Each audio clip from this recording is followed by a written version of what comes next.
జాయిస్ mayor ministries భాగస్వాములు మరియు స్నేహితుల ద్వారా ఈ కార్యక్రమాన్ని చూడడం సాధ్యమవుతుంది. ఎవరైనా సరే పట్టుదలతో వారి జీవితాన్ని అంటిపెట్టుకుని ఉంటే గొప్ప జీవితాన్ని పొందగలరు.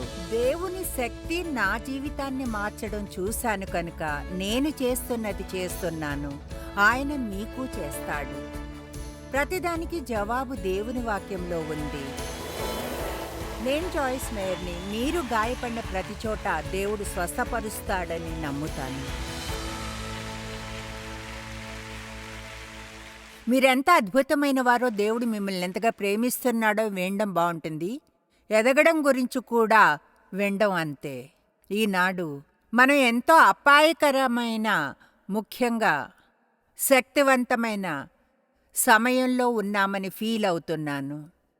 బోధకులుగా బహుశా మనం ముందుకు సాగి శత్రువు నుంచి ప్రజలు తమని తాము రక్షించుకోగలిగే మార్గాలను షేర్ చేసుకోవాలి. ఎందుకంటే ఎంతగా అంత్య దినాలను సమీపిస్తున్నామో అంత పెద్ద ఫిట్ని అతడు విసురుతాడు. అతని సమయం తగ్గిపోతుందని అతనికి తెలుసు.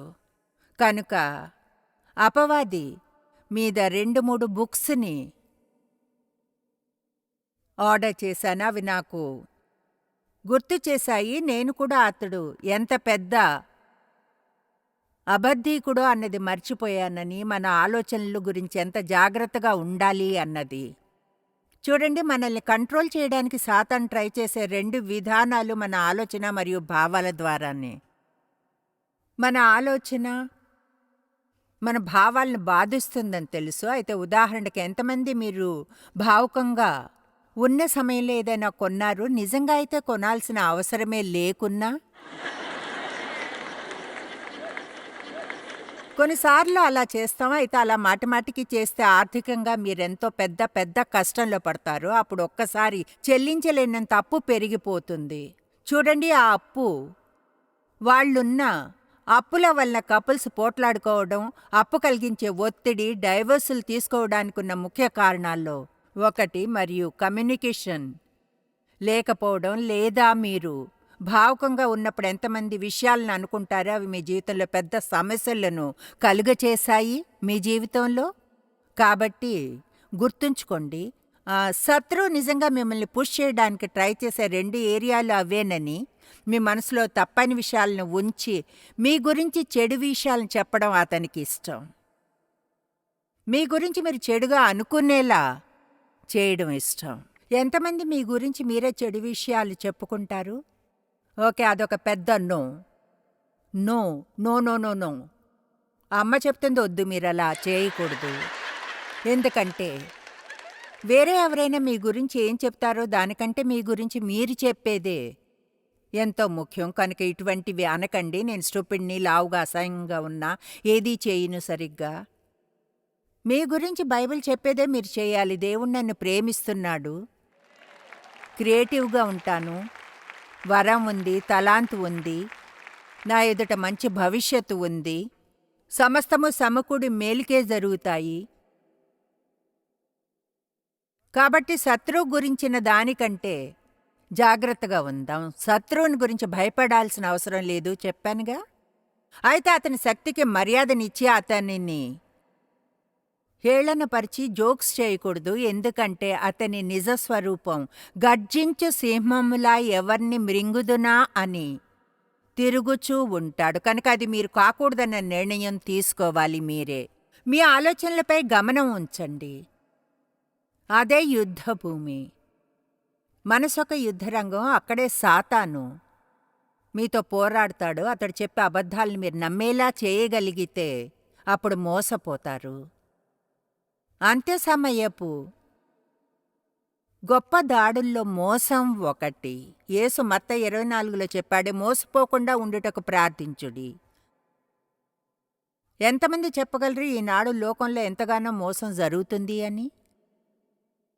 అతి పెద్ద మోసం ఏమిటో మీకు తెలుసా? తప్పైనవి రైట్ అని నమ్మడం, రైట్ అయినవి తప్పని నమ్మడమే. ఈ మధ్యనే టీవీలో ఏదో చూస్తున్నాను. ఆ డైలాగ్ని విని ఎంతో ఆశ్చర్యపోయాను. అదంతా పూర్తిగా విన్న తరువాత చెప్పాలంటే ఒక సినిమాని చూస్తున్నాను. ఆ సినిమాలో ఆహ్, ఎవరో చంపబడ్డారు. ఒక పోలీస్ అతన్ని ప్రశ్నించడానికొచ్చాడు. ప్రశ్నించే ఆ క్రమంలో అతని భార్య మరొకరితో వెళుతుంది. ఆ పోలీసేవో ప్రశ్నలు అడుగుతాడు. అందుకతడు చూడండి మాది ఓపెన్ మ్యారేజ్ అంటాడు. అలా అంటే ఏమిటో తెలుసా? ఏమిటంటే, ఆ ఇద్దరూ వాళ్ళ ఇష్టం వచ్చిన వారితో ఉండవచ్చును. ఎవరు కేర్ చేయరు. వినడానికే స్టూపిడ్‌గా ఉంది. సరే ఏదైతేనే వాళ్ళు చేస్తున్నది అదే. పోలీస్ ఆమె చెప్పిన ఆ జీవన శైలిని అంగీకరించలేదు. అప్పుడు ఆ మనిషి ఇలా అన్నాడు, ఈనాడు ప్రపంచం కరెక్ట్‌గా ఇలానే ఉంది అనుకున్నాను. అతనన్నాడు, ఈనాటి విలువల ప్రకారంగా చూసారా? ఈనాటి విలువల ప్రకారంగా నాకు సంతోషాన్ని ఇచ్చేది నేను చేయడం కంటే మీరిచ్చే తీర్పు తప్పైంది. ఆలోచించండి. ప్రపంచం ఆ మార్గంలో వెళ్ళడం లేదంటారా? నాకు ఇష్టమైనది చేసే హక్కు నాకు ఉంది. నాకు న్యాయం తీర్చే హక్కు మీకు లేదు. మీరు తీర్పునిస్తే మీ తీర్పు నాకు సంతోషాన్ని ఇచ్చేది నేను చేయడం కంటే హీనమైంది. నేను చెప్తున్నానంతే.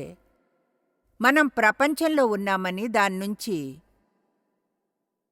ఉండడం లేదని జాగ్రత్తగా ఉండాలి. మనం దానిలా ఉండకూడదు. మనం ఉన్నతమైన, హీనమైన సమయంలో జీవిస్తున్నామా? అయితే చెప్తున్నా కావాల్సింది మనకుంది. ఎందుకంటే బైబిల్ ఎంతో స్పష్టంగా చెప్తుంది. దేవుడు మనల్ని ఆ చోట్లలోనూ, ఆ కాల పరిధిలోనూ ఉంచుతాడని. మనమేదో జరిగిన ఒక కాస్మిక్ యాక్సిడెంట్ కాదు, చరిత్రలోని సమయంలో ఉండడానికి. అంటే అంత సమయంలో పోషించే ఒక భాగం మీకుంది. గొప్ప పునరుద్ధీకరణ జరగబోతుంది. తర్వాత ఇది కేవలం నా ఆలోచనే. మనకు గొప్ప పునరుద్ధీకరణ జరుగుతుంది. ప్రజలు క్రీస్తుని స్వీకరించే చివరి అవకాశం ఉంది. అప్పుడు చర్చి రప్చర్ జరుగుతుంది. ఆ తర్వాత శ్రమలు అని. మనందరం వెళ్ళిపోయిన తర్వాత వాళ్ళేం చేస్తారో తెలియదు. పరిశుద్ధాత్మ వెళ్ళిపోయిన తర్వాత భూమి మీద పరిస్థితి ఎంతో నిరాశగా ఉంటుంది. ప్రజలకు అప్పటికీ రక్షించబడే అవకాశం ఉంటుంది. అయితే అది మరింత కష్టంగా ఉంటుంది. అప్పుడు మనకు 1000 ఏళ్ల క్రీస్తు పరిపాలన ఉంటుంది. తర్వాత చివరికి హార్మెగిద్దోను. నాకు బాగా తెలిసిందంతే. చెప్పినట్లుగా అంత్యకాల బోధకురాలిని కాదు. దాని గురించి బోధించడానికి ట్రై చేయను. దాన్ని అర్థం చేసుకునేది ఆ విధంగానే. దాన్ని వేరుగా అర్థం చేసుకుంటే ఓకే.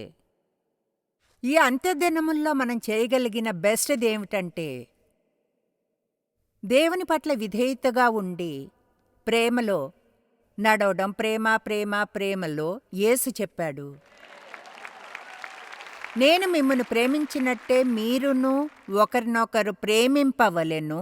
దీని బట్టి మీరు నా శిష్యులు అని అందరూ తెలుసుకొందురు అని. మీకది అర్థమైందా? దీన్ని బట్టి, ఈ ప్రేమను బట్టి నా శిష్యులని అందరూ తెలుసుకుందరు. కాబట్టి మనం ఎవరన్నది లోకం తెలుసుకోవాలంటే మనం ప్రేమలో నడవాలి. ఒకరినొకరు ప్రేమించుకోవడంతో ప్రేమలో నడవడం మీ ఇంట్లోనే మొదలు పెట్టవచ్చును. ఆమేన్. మీ ఇంట్లో వారిని వాళ్ళు మీ చుట్టూనే ఉంటున్నందున తేలిగ్గా తీసుకోకండి. వారి మీద మీరు మీ కోపాన్ని చూపకండి. ఎందుకంటే వాళ్ళు వెళ్ళిపోలేరు, మిమ్మల్ని సహించాలి కనుక. చూడండి, నిజం అదే తెలుసా? కొన్నిసార్లు మనం చెడు మూడ్లోకి వెళితే మనం ఎక్కువ హీనంగా ప్రవర్తించేది ఎక్కువగా ప్రేమించేవారినే. ఒకలా అది సిల్లీగా ఉంటుంది కనుక మీ ఇంట్లో శాంతిని ఉంచడానికి దేవునితో కలిసి వర్క్ చేసి ప్రార్థించండి. అంతేగాని మీ కోపాన్ని పిల్లల మీద చూపడము, మీ జీవిత భాగస్వామి మీద చూపకండి. చర్చికి వెళ్ళి పాస్టర్తో మంచిగా ఉండి పెళ్లి చేసుకున్న వారితో ద్వేషంగా ఉండకండి. ఒకసారి దేవుడు నాకు చెప్పాడు, నీ పాస్టర్కి మర్యాద ఇచ్చే దానిలో సగమైన నీ భర్తకిస్తే నువ్వెంతో మంచిగా ఉంటావు అని. దేవునికి స్తుతులు. ఇది జరిగి చాలా ఏళ్ళయింది. అయితే నిజం అది. ఇంటి వద్ద మన ఫ్యామిలీకి చేయింది చర్చిలో మరెవరి కోసమో చేస్తాము. అవును, పందెం కాస్తాను ఇక్కడ నీళ్లు పోసి గందరగోళం చేసి ఇలాంటి ఎవరైనా క్లీన్ చేస్తారా అని. ఓ 100 మంది గంతేసి వస్తారు. అయితే ఎవరైనా ఇంట్లో అలా చేస్తా అంటారు, నీ గందరగోళాన్ని నువ్వే చేసుకో, నేను చేయను. ఈరోజు నేను చెప్పేది అర్థం అవుతుందా? అంటే ఇంటి వద్దే స్టార్ట్ చేయండి. ఈరోజే మొదలుపెట్టండి. ఇంటికి వెళ్ళినప్పుడు మీరు సభకు వచ్చి ఉంటే బహుశా కొంతమంది వచ్చి హోటల్సో ఉన్నారు, వారాంతం అంతా మంచిగా ఉండి ఆలోచిస్తున్నారేమో ఇంటికి వెళ్ళినప్పుడు నేను చెప్పింది గాని వాళ్ళు చేయకుంటే, కమాన్, ఇంట్లో అడుగు పెట్టగానే పోట్లాటకు ప్లాన్ చేస్తున్నారు. ఇంటికి వెళ్ళి సభకు వెళ్ళినందుకు మేలు జరిగిందని తెలియాలి వారికి. అర్థమైందా? నేనే మంచి చేయలేదని కాదు. కమాన్, నిజం చెప్తున్నాను. వెళ్ళి మారినట్లుగా ఉండండి. వచ్చే ఏడాది వాళ్లే పే చేస్తారు. ఆమేన్. మనకు దేవుని వాక్యం చేయవలసిందే అదే కనుక యేసు చెప్పాడు. వాళ్ళు యేసుని అడిగారు, ఇది వ్రాయబడి ఉంది బహుశా మత్తయి 22లో, ఏది ముఖ్యమైన ఆజ్ఞ అని. నీ పూర్ణ హృదయంతో నీ దేవుడైన ప్రభువును ప్రేమింపవలెను, నిన్నెవలే నీ పొరుగువాని ప్రేమింపవలెనను రెండవ ఆజ్ఞయు దాని వంటిదే. అంటే మిమ్మల్ని మీరు ప్రేమించుకోవాలి, అయితే స్వార్థంగా, స్వార్థపూరికంగా కాదు, సమతుల్యంగా అని.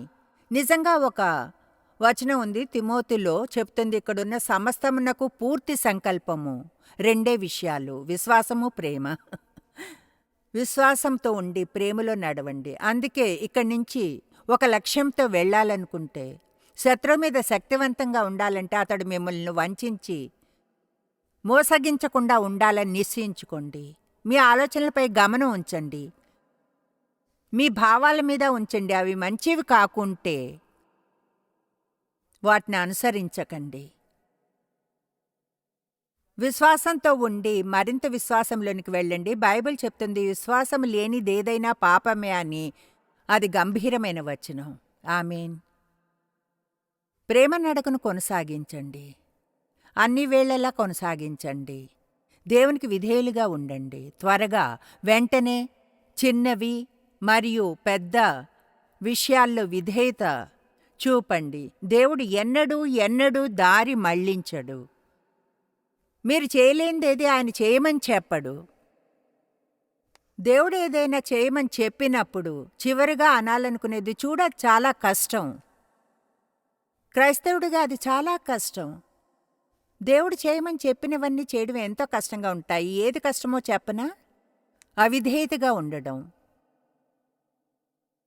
ఆయన సహాయం లేకుండా ఉండే కంటే ఆయన సహాయం క్రింద జీవించడం ఇష్టపడతాం. మరి మీరు? ఆమేన్. అపవాదిని ఎదిరించే సరళమైన మార్గం ఈరోజు బోధిస్తున్న సందేశం పేరే. అపవాదిని ఎదిరించడానికి అత్యంత ఈజీ అయిన మార్గం దేవునికి లోబడ్డమే. అసలైతే ఆ విధేయత, లోబడడంలో నిజమైన శక్తి ఉంది. అందుకే యాకోబు 4:7 సహజంగా కోట్ చేయబడుతుంది, అపవాదిని ఎదిరించుడా అతడు పారిపోవునా అని. అలా చెప్పదు. దేవునికి లోబడి అపవాదిని ఎదిరించితే అతడు పారిపోతాడు. కీర్తనలు 91:11 ఆయన నిన్ను గూర్చి తన దూతలను ఆజ్ఞాపించును. మనకు దానిలో సగమే కోట్ చేయడం ఇష్టం. తర్వాత ఇలా చెప్తుంది, నిన్ను రక్షించి కాపాడడానికి ఆయన నిన్ను గూర్చి తన దూతలను ఆజ్ఞాపించును. యాంప్లిఫైడ్, నీ మార్గములన్నిటిలోనూ విధేయత మరియు సేవా మార్గముల్లో. అంటే దేవుడు మన అవిధేయత, సోమర్తనములు ఆయన దూతలను ఆజ్ఞాపించడు, కానీ మన విధేయత సేవలో ఆజ్ఞాపిస్తాడు. నిజం చెప్పనా? మీకోసం మీరు చేసుకోగల బెస్ట్ పని మీ ఆత్మిక ఎదుగుదలకు సహాయపడే దేనిలో అయినా ఇన్వాల్వ్ అవ్వండి. వీక్లీ బైబిల్ స్టడీలో భాగం అవ్వండి. చిన్న గ్రూప్లో భాగంగా ఉండండి. ఎవరైనా బాధ్యతగా ఉండే వారి వద్ద ఉండండి. అప్పుడు సోమర్లై 3 నెలలు చర్చికి వెళ్ళకూడదని నిర్ణయించుకుంటే ఎవరైనా ఫోన్ చేసి ఎక్కడున్నారని కనుక్కోగలిగేలా. ఆమేన్. చూడండి, చర్చకు క్రమంగా వెళ్ళడం అంటే వెళ్ళి కూర్చుని స్టేజ్ మీద ఉన్న బోధకుని నోరు తెరుచుకొని చూడడం కాదు. ఏవో కొన్ని పాటలు పాడి ఇంటికి వెళ్ళడము, అందులోనూ భాగం బాధ్యతగా ఉండి మీరక్కడ లేకుంటే కొంతమంది మీరు లేరనే ఫీలింగ్ కలిగేంతగా ఇన్వాల్వ్ అవ్వడం అంటే వాళ్ళు మిమ్మల్ని ప్రేమించే ఫ్రెండ్స్ ఉండడం మంచిది. మీ ప్రవర్తన చెడుగా ఉంటే మిమ్మల్ని ఎదుర్కోగలిగిన వారు. ఆమేన్. అంటే క్లుప్తంగా నాకు బాస్ లేరు. దేవుడు తప్ప దేవుడే నా బాస్. అయితే ఒక విషయం చెప్పనా? మా ఇద్దరు అబ్బాయిలు మా పరిచర్యను నడుపుతారు. మా ఇద్దరు అల్లుళ్ళు మా కోసం పనిచేస్తారు.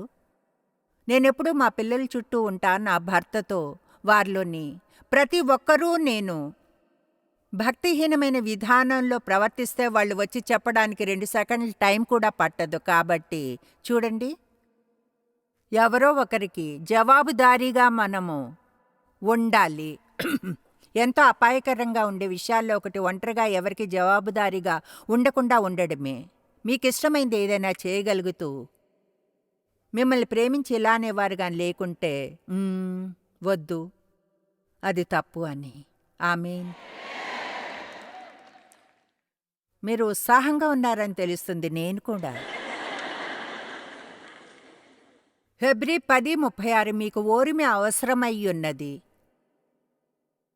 దానర్థం ఉండాలి. ఓరిమితో ఓరిమితో మరింత మరింత మరింత మరింత ఓరిమితో ఉండాలి. మీరు దేవుని చిత్తము నెరవేర్చిన వారే వాగ్దానము పొందు నిమిత్తము మీకు ఓరిమి అవసరమయ్యున్నది. అది బాగుంది కదూ? ఇక్కడ ముందు వరుసలో వారాంతం అంతా కూర్చుని ఉన్న ఒక కపుల్ ఉన్నారు. డేవ్ నాకు గుర్తు చేశారు. వీళ్ళు సెంట్ లూయిస్లోని మా మెన్స్ హోమ్కి వెళ్ళాడని. అక్కడికి వెళ్లే ముందు మీ పరిస్థితి ఏమిటో తెలీదు. అదంత బాగుండి ఉండదనుకుంటాను. ఎందుకంటే అంటే మీరు వీధుల్లో ఉంటున్నారా లేక రీహాబ్కి బయట లోపల ఈయన జీవితం గందరగోళంగా ఉంది. సెంట్ లూయిస్లోని మా మెన్స్ హోమ్కి ఈయన వెళ్లారు. తర్వాత ఈయన భార్య మా పరిచర్యలో పనిచేశారు. ఇప్పుడు ఈ ఏరియాలో పాస్టర్గా ఉన్నారు. ఆమేన్.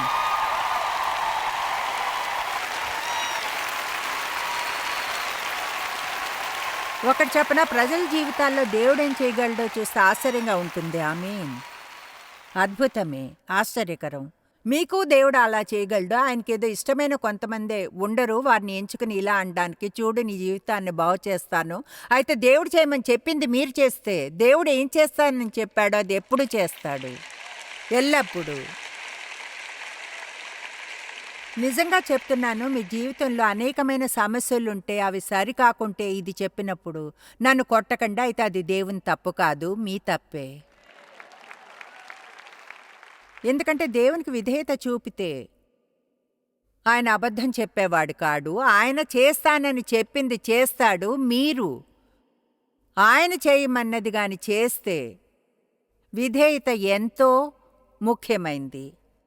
మన ప్రవర్తనకు మనం బాధ్యత తీసుకోవడం మొదలుపెట్టాలి. ప్రతిదానికి ఎవరి మీదో నింద వేయకుండా. విషయాల వలన ఒకలా మనం వణికిపోయే విధానాలు అది ఒకటి చూడు. ఒకవేళ నీవు గాని ఎంతకాలం ఆ సాకుని యూజ్ చేస్తాను. ఒకవేళ నేను గాని అబ్యూస్ చేయబడకుండా ఉంటే అవును జరిగింది, వెనక్కి వెళ్ళి తిరిగి సరి చేయలేను. చివరికి దాన్ని ఒక సాకులా యూజ్ చేయడం మాని ఇలా అన్నాను. ఓకే, అబ్యూస్ చేయబడ్డాను, అపవాది జయించాడు, ఇప్పుడు విజయం దేవుందే. ఆమేన్.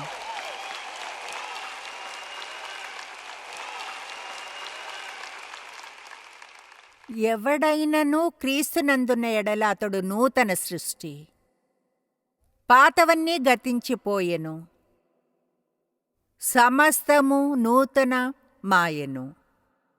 దేవుని హస్తాల్లో మీరు క్రొత్త ఆత్మిక మన్నుగా అయ్యారు. ఆయనను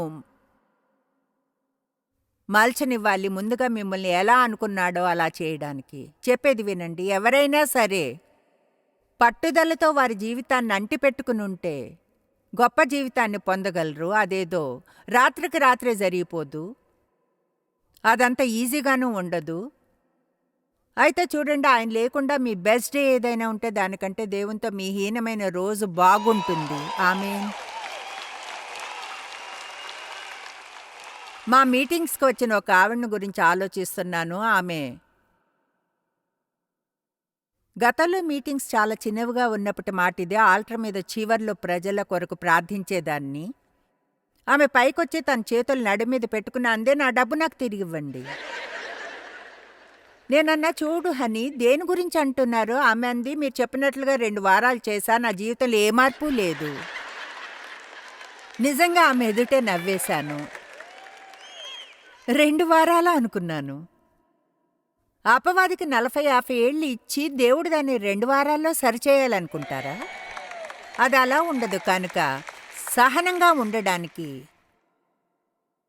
రెడీ అయ్యి కొంత సమయాన్ని ఇవ్వండి. ఎందుకంటే దేవుని గురించి ఒకటి చెప్పగలను, ఆయనకు తొందర లేదు. కొన్నిసార్లు త్వరపడితే బాగుండనుకోమా.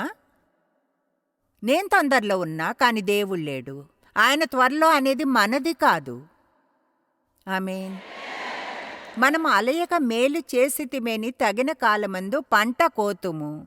ఇందులోని వింత ఏమిటంటే, తగిన కాలం ఎప్పుడన్నది ఎవరికి తెలీదు.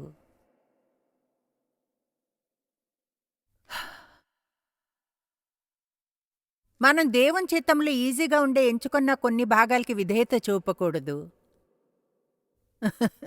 దేవుడు మనకి చెప్పిన ప్రతిదీ ఏదైనా సరే చేయడానికి, ఆయన ఏదైనా ప్రతిదీ ఆపమని చెప్పింది ఆపడానికి సిద్ధంగా ఉండాలి.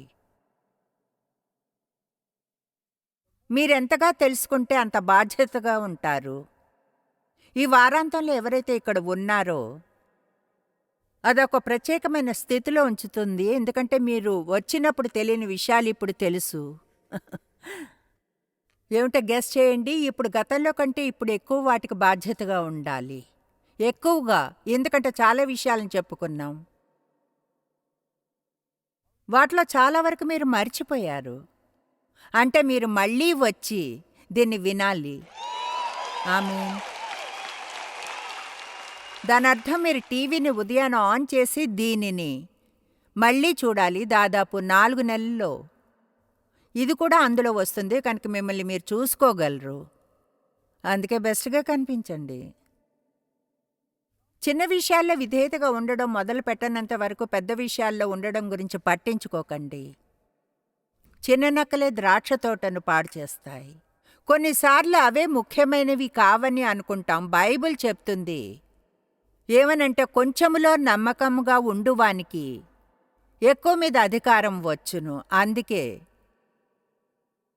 చిన్న విషయాల మీద ఎక్కువ గమనాన్ని ఉంచండి. అంటే ముఖ్యం కావు అనుకున్న వాటి మీద. గతంలో వీటిలో కొన్ని కథలు చెప్పగా వినే ఉంటారు. దేవుడు నాకు నేర్పింది ఇలానే. కనుక ఎలా చేయాలో నాకు తెలిసిందంతా నా కథలు కొన్ని మీకు చెప్పడమే. బహుశా మళ్ళీ చిన్న విషయాలు ఎంత ముఖ్యమైనవో మీరు గుర్తించడానికి. ఉదాహరణకు అనుకుందాం, మీరేదైనా కొన్నట్లయితే లేదా 3-4 వస్తువులు ఇంటికి వచ్చాక వాళ్ళు వాటిలో ఒకదానికి బిల్ చేయలేదంటే ఇలా అనకండి, ఓ అద్భుతం, దేవుడు ఆశీర్వదించాడు. కాదు, దాని అర్థం దాన్ని తిరిగి ఇవ్వకుంటే మీరొక దొంగే. వాళ్ళు బిల్ చేయకపోతే అది నా తప్పేలా అవుతుంది? నేను డబ్బు కట్ చేసి ఆటోలో వెళ్ళి తిరిగి ఇచ్చే టైం లేదు. అవును, నిజమే. అవును. ఒకసారి ఒక జత షూస్ కొన్నాను. దాంతో పర్సు మ్యాచింగ్ తీసుకోవాలనుకున్నా. అయితే పర్సు కొనలేదు. ఇంటికి వచ్చి చూస్తే పర్సు ఉంది. నేను షూస్కే పే చేశాను. నేను దేవునిలో చాలా దూరం వచ్చా. వాదించడానికి ఏం లేదు. తిరిగి తీసుకుని వెళ్ళాలి. అయితే ఒక సమయంలో నాకు చెప్పడానికి బోల్డన్ని సాకులు ఉండేవి. నేను ఎందుకు తిరిగి తీసుకుని వెళ్ళలేనో అనేదానికి. అది నా తప్పు కాదు. నా సమయాన్ని, పెట్రోల్ని యూజ్ చేసి వెళ్ళాలి. అది రైటు కాదు. సరే, ముందుకు సాగే దాన్ని తీసుకుని తిరిగి వెళ్ళి ఇస్తా అన్నాడు. నిజంగా ఆశ్చర్యంగా ఉంది. చాలామంది అయితే అలా చేయరు. అతనితో షేర్ చేసుకునే అవకాశం వచ్చింది. అన్నా, నేను ఒక క్రిస్టియన్ని. మేము ఇలానే చేస్తాము. నిజాయితీగా ఉంటాము. ఆమేన్. బైబిల్ కాలేజీకి వెళ్ళడానికి డబ్బులు లేవు. దేవుడు బోధించడానికి పిలుపునిచ్చినప్పుడు బైబిల్ కాలేజీకి వెళ్ళే స్తోమత లేదా అప్పటికే. చూడండి, దేవుడు నాకు బోధించడానికి పిలుపునిచ్చినప్పుడు 33 ఏళ్ళు. నాకు అది నచ్చింది. ఆయన పరిచర్య మొదలుపెట్టింది ఆ వయసులోనే. అవును, నాకేమీ తెలీదు. నాకు అసలు సెన్సే లేదు. నాకెంతో ఎంతో నేర్చుకోవాలి. ఎంతగానో. అప్పటికే నాకు 3 పిల్లలు. అయితే 4, డేవ్ కూడా ఉన్నారు. ఇంకా కమాన్ లేడీస్, మీకు తెలుసు అది నిజమని. ఆమేన్. ఆ, నేను పరిశుద్ధాత్మ స్కూల్కి వెళ్ళాను. బహుశా అక్కడ చాలామంది స్కూల్కి వెళ్తున్నారు. అంటే మీరు వేరే ఎక్కడికైనా వెళ్ళలేకపోయారు. కొన్ని బైబిల్ క్లాసెస్కి ఉన్న చోటు నుంచే నేర్చుకుంటున్నారు. మీరు ఎక్కడ ఉన్నా సరే మీకు బోధించడానికి పరిశుద్ధాత్మకు సంతోషమే.